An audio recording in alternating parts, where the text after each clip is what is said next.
আমাদের প্রিয় নেতা ভাঙনের বিধায়ক মীরজাদা নওশাদ সিদ্দিকী আপনাদের উদ্দেশ্যে যে কথা বলবেন আপনারা একটু ধীর স্থির ভাবে শুনবেন, তারপরে আমরা এখান থেকে সবাই বিদায় নেব।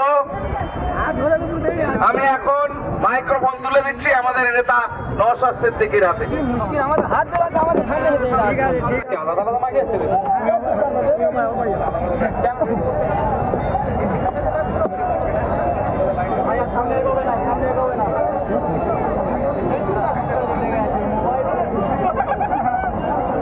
আমি প্রথমে সংগ্রামী অভিনন্দন জানাবো আপনাদের এই লড়াকু মানসিকতা, লড়াকু চিন্তা ভাবনাকে পুলিশ জানিয়ে বলছি আমার লড়াই করার শক্তি আরো আপনাদের যোগাচ্ছে আপনাদের এই বৃষ্টি মাথায় এই প্রতিবাদের অনুমান। আমাদের আর অবকাশ নাই জানতে যে আমাদের বোন, আমাদের বেটি, আমাদের মেয়ে এক ডাক্তারি পড়ুয়া তিলোত্তমাকে কিভাবে নৃশংসভাবে ধর্ষণ ও খুন করা হয়েছে, কে বা কাদের আশ্রয়ে এই খুনি ধর্ষকদেরকে আড়াল করা হচ্ছে নতুন করে আমাদের বলতে লাগবে না। আমরা আজকে এখানে উপস্থিত হয়েছি আমাদের বোন, দিদি সম, আমাদের মেয়ে তিলোত্তমার হত্যা ধর্ষণকারী যারা আছে তাদের দৃষ্টান্তমূলক শাস্তি, এবং শুধু তিলোত্তমার পরিবার নয় সারা বাংলার মানুষ আজকে ইনসাফের জন্য যে রাস্তায় নেমেছে, আমরা এখানে রাস্তায় নেমেছি। তাই বন্ধুগণ একটা কথা বলি, আসছিলাম যখন একটা স্লোগান শুনলাম, সত্যি মনোমুগ্ধকর স্লোগান আমাকে লাগলো যে বাংলার মানুষ হাসছে, মমতা দিদি কি বলছিলে না তোমরা একটা মমতা ব্যানার্জি নাকি বিচার চাইছে। সত্যি কথা, ঠিক বিচারটা কেমন চাইছে আপনাদের বলি। আজকে আপনারা দেখেছেন খবরে প্রকাশ হয়েছে সুপ্রিম কোর্টে তিলোত্তমার মামলাটা ছিল, আরজি কর কাণ্ডের মামলা ছিল 27 তারিখে। আমাদের রাজ্যের পক্ষ থেকে সুপ্রিম কোর্টের কাছে আবেদন করা হয়েছে যাতে মামলার একটু ডেটটা পিছিয়ে দেওয়া যায় নাকি। ভাবতে পেরেছেন?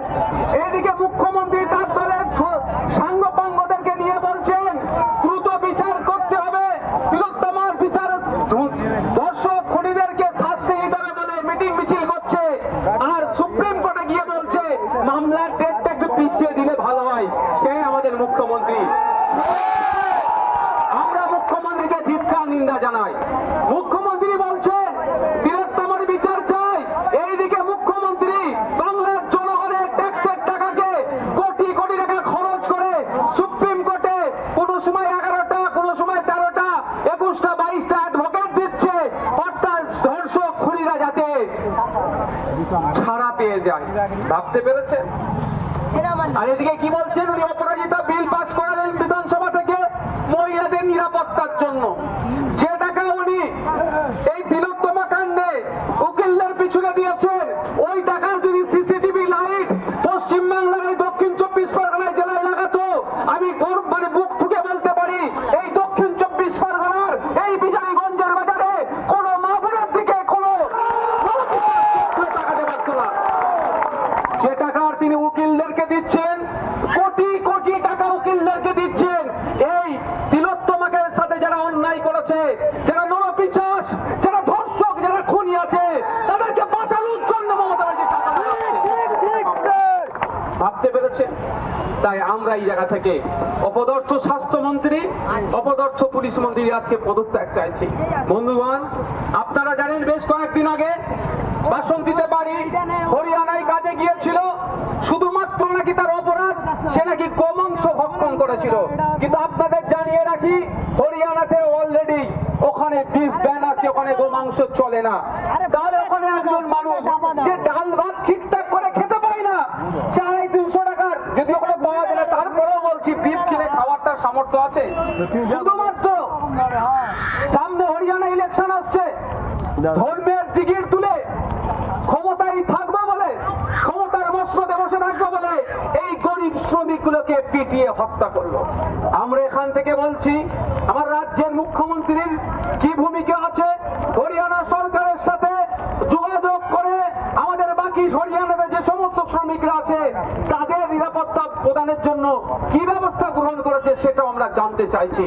আমরা চাই সাবির মল্লিককে যারা হত্যা করেছে সেই সমস্ত সন্ত্রাসী চিন্তা ভাবনা নিয়ে চলা মানুষদের বিরুদ্ধে কঠিন ব্যবস্থা নিয়ে এবং দৃষ্টান্তমূলক শাস্তি তারা পান।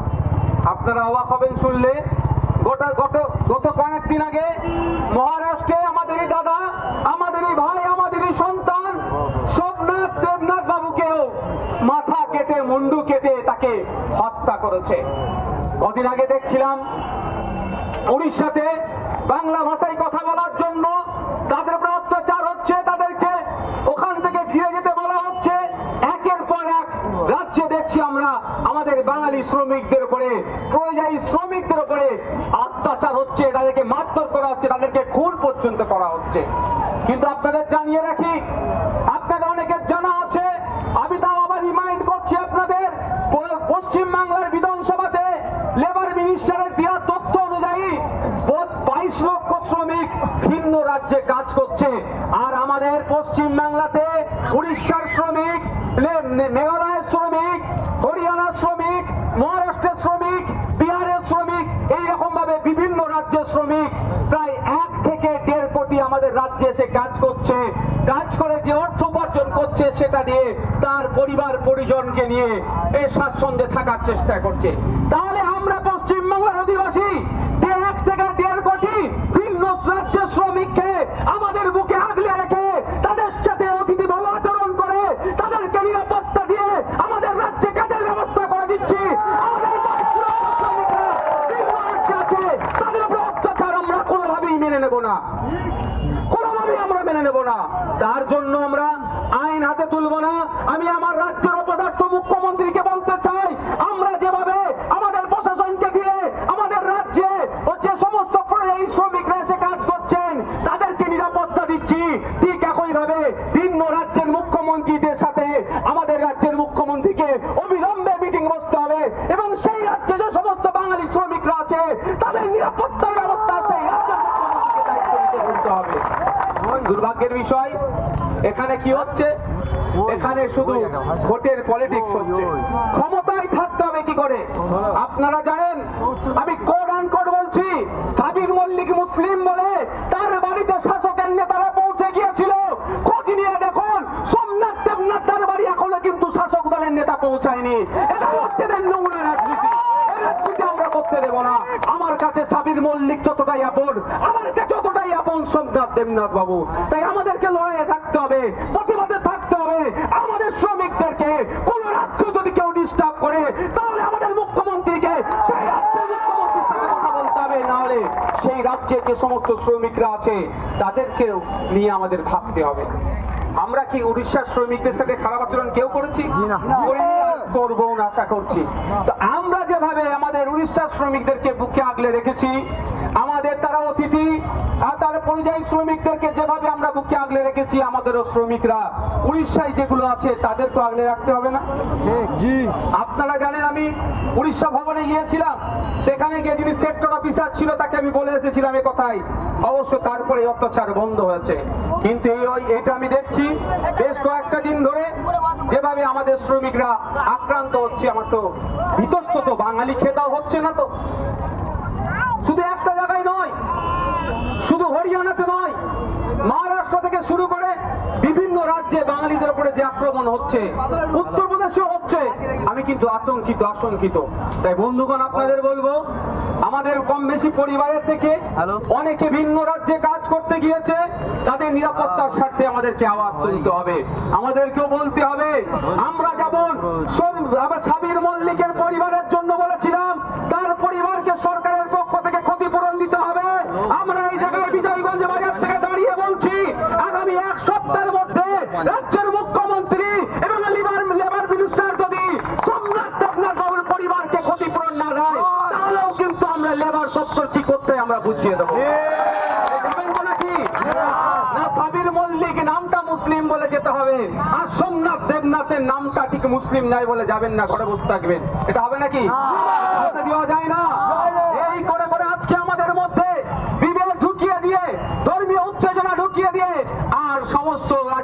মারওয়াড়িরা ক্ষমতার মসনদে বসে আছে। তাই বন্ধুগণ, আজকে এখান থেকে আমরা আওয়াজ তুলছি, সোমনাথ দেবনাথের পরিবারকে পর্যাপ্ত পরিমাণে ক্ষতিপূরণের ব্যবস্থা করতে হবে এবং সাথে সাথে যারা খুনি তাদের সর্বোচ্চ যাতে শাস্তি পায়, আমাদের রাজ্য সরকারকে সে দায়িত্বটা তুলে নিতে হবে। বন্ধুগণ, আমি নতুন করে বলবো না, শুধু বিগত দিনে কয়েকটা কথা বলেছিলাম তিলোত্তমা কাণ্ড নিয়ে। আপনারা নিশ্চিতভাবে দেখছিলেন না মিলছে কি মিলছে না। আমি বলেছিলাম তিলোত্তমার সাথে যে অন্যায়টা হয়েছে, এই ধর্ষণ খুনটা শুধুমাত্র মাইন্ডকে ডাইভার্ট করে দেওয়ার জন্য হয়েছে। এর পিছনে অনেক বড় রহস্য আছে। আমি বলেছিলাম বারাইপুরে যখন মিটিং এ এসেছিলাম, যদি রেকর্ড থেকে আপনারা জানতে পারবেন। আর আপনি গত কয়েকদিন আগে বিভিন্ন পেপার পত্রিকাতে দিয়েছিল, খেয়াল আছে যে আমার তিলোত্তমা বোন এদের অন্যায় অনেকটা জানতে পেরে গিয়েছিল। ওটি রুমের মধ্যে এদের মৎস্য হতো, ওটি রুমের মধ্যে এরা পিকনিক করতো, সেইগুলো জানতে পেরে গিয়েছিল। এর বিরোধিতা করেছে বলে আজকে ওনাকে নাকি এ কথা, এই পানিশমেন্ট হিসেবে তাকে এই ঘটনা তার সাথে ঘটালো। আমি আবারও বলছি, রেকর্ড হচ্ছে, যদি সিবিআই সঠিকভাবে তদন্ত করে, আজকে এই বিজয়গঞ্জ বাজারে বলে যাচ্ছি, আমার কথার সাথে মিলিয়ে নেবেন। যদি সিবিআই সত্যিকারের অর্থে দোষীদেরকে শাস্তি দিতে চায়, মিলিয়ে নেবেন। আমি বলে যাচ্ছি, যদি আমার নামে নোটিশ আছে আমি প্রস্তুত আছি, কারণ আমার মন আমাকে টাকা দিচ্ছে। যেভাবে একটার পর একটা এভিডেন্স তারা ডিস্ট্রয় করেছে, আমি বলতে আপনি মিলিয়ে নেবেন। তার আগে বলে দিচ্ছি, আপনারা দেখেছেন কি সুপ্রিম কোর্টে নাকি আমাদের সিবিআই যারা মামলাটা দেখছে মাত্র 27 মিনিটের একটা ভিডিও ফুটেজ পুলিশের পক্ষ থেকে দিয়েছে। বাকি ভিডিও ফুটেজ কোথায় গেল? আমি আপনাদের বলে রাখি, যদি ভিডিও ফুটেজটা কোনো সময় পাবলিক হয়, সেটা বলে দিচ্ছি, দেখে নেবেন, মিলিয়ে নেবেন। ওই ভিডিও ফুটেজটা যে অপারেটিং করার দায়িত্ব ছিল ওই সন্দীপ ঘোনা, সঞ্জয় রায়ের আসার আগে আর পরে ভিডিওটা পাওয়া গেছে, খোঁজ নিয়ে দেখবে। কিন্তু সঞ্জয় রায়ের আগে যে সমস্ত খেলাড়িরা, এই জন্য বলছি, এত বড় অপদার্থ ওই সন্দীপ ঘোষ, এই মর্গে যে সমস্ত মহিলারা থাকতো, যে সমস্ত মায়েরা থাকতো, যে সমস্ত দিদিরা থাকতো, যে সমস্ত বোনেরা থাকতো, এই সন্দীপ ঘোষের চালারা ওই মৃত মায়ের সাথে, ওই মৃত বোনের সাথে, ওই মৃত দিদিগুলোর সাথে অপকর্ম করে এই শয়তানগুলো ভিডিও করে আবার বাজারে বিক্রি করতো মুখকে চেঞ্জ করে। এই জন্য আমি বলছি, খেলাড়ি এরা কত বড় অপদার্থ। এই অপদার্থগুলোকে আবার মহিলা মুখ্যমন্ত্রী মমতা ব্যানার্জি সকালে চাকরি ছাড়লে সন্ধ্যায় আবার চাকরি দেয়। লজ্জা থাকা দরকার মুখ্যমন্ত্রীর। ওনার যদি ন্যূনতম লজ্জাটুকু থাকে, আমি মনে করবো উনি পদত্যাগ করবেন, ওই পদের উনি যোগ্য নয়। আর যে ভাবতে পেরেছেন মহিলা মারা গিয়েছে, মর্গে গিয়েছে, ওই মহিলাকে তার সাথে অপকর্ম করে ওই ভিডিও করতো, যখন অপকর্ম করতো ভিডিওগুলো মুখটা চেঞ্জ করে দিয়ে বাইরের দেশে বিক্রি করত, আর মোটা টাকা ইনকাম হতো। এই কাণ্ডগুলো আমার তিলোত্তমা বোন জানতে পেরে গিয়েছিল। আমার তিলোত্তমা বোন কি জানতে পেরেছিল? যে প্রায় প্রতি বছরে মৃতদেহের হিসাব ঠিকঠাক থাকতো না, মৃতদেহ এরা খেয়ে নিত। মানে বুঝতে পারছেন, একটা সময় ছিল না, আপনারা শুনেছেন না, বলে অমুক প্রধান আমার পায়খানা খেয়ে নিয়েছে। আরে কি রে ভাই, গ্রাম্য ভাষা বলে পায়খানা খেয়ে নিয়েছে। কি হয়েছে? মানে ওর বাথরুমের টাকাটা এসেছিল, প্রধান ঝেড়ে দিয়েছে। ওরা বাথরুম খেতে খেতে মৃতদেহ খাচ্ছে।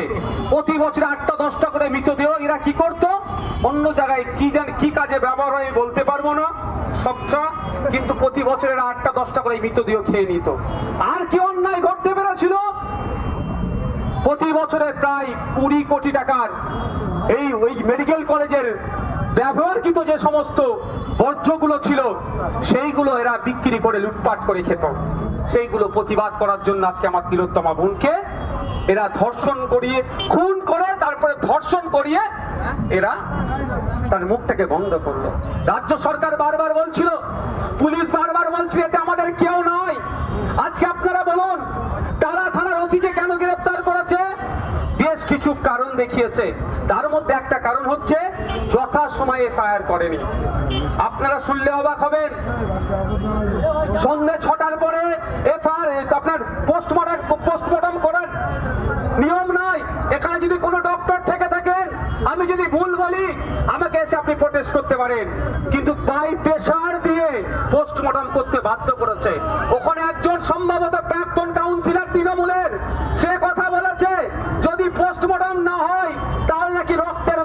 চালিয়ে দেবে। আরে তিলোত্তমা তো ওর তিলোত্তমাকে খুন করলো, ধর্ষণ করলো, তারপরে তো তড়ি ঘড়ি কেন? এর মধ্যে তো ডাল মে কুছ কালা হ্যায়। কালাটা কারা? কালাটা কারা এখানে বলা যাচ্ছে বিজয়গঞ্জ বাজারে।